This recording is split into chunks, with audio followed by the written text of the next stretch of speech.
bilang chairperson ng Senate Committee on Women, Children, Family Relations, and Gender Equality. At siyempre bilang babae, oo anak, mabilis akong magsasalita. Baka nainip pa si baby. Talagang nakakatuwa po makita ang mga programa iniimplementa ng mga LGU para sa ating kababaihan. Sigurado po na ako na alam nyo naman ang karamihan ng mga micro, small, and medium enterprises. Ang mga may-ari nun ay mga babae. Opo, kahit po sa buong Pilipinas. Sa katunayan, napakayaman po ng datos, lalo na at kahit na noong pandemya, na nagsasabing kababaihan talaga ang nanguna sa pagnenegosyo online para makadagdag sa income ng ating mga pamilya.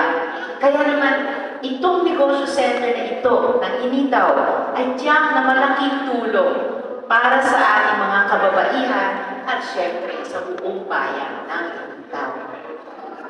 At ganito mga programa po ang nangyayari basta, at ito napanggit ni Mayor Mercy kanina, basta naluluklok natin sa posisyon ang mga kababaihan.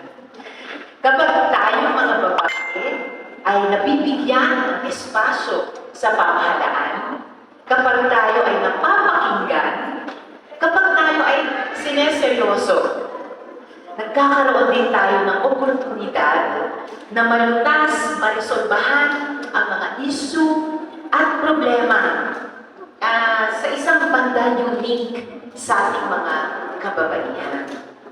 Kaya pati po sa Senado na ito ay mga batas na makakatulong.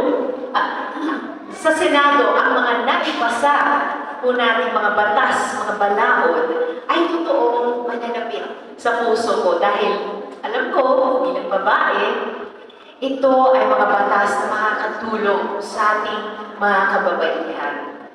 Nito pong nakaraang mga taon, proud na proud po tayo sa mga batas tulad ng Expanded Maternity Leave Law, Expanded Solo Parents Welfare Act, na kwento ko nga kay Mayor Mercy, yun ang paksa ng aming event kanina, doon naman sa Iligan City. Yung Expanded Anti-Trafficking in Persons Law, yung Raising the Age of Sexual Consent, at marami pang iba. Kauban po namin kayo para siguraduhin na ang mga balaod na ito ay maayos na naiimplementa. So, karon patuloy kong isinusulong yung Teenage Pregnancy Prevention Bill, ang Gender Responsive and Inclusive Pandemic Management Act, at ang Maternity Benefit for Workers in the Informal Economy Bill. Kapag naiangat natin ang buhay ng ating kababaihan, inaangat din natin ang buong komunidad. Lagi pong bukas ang aking opisina para po sa inyo.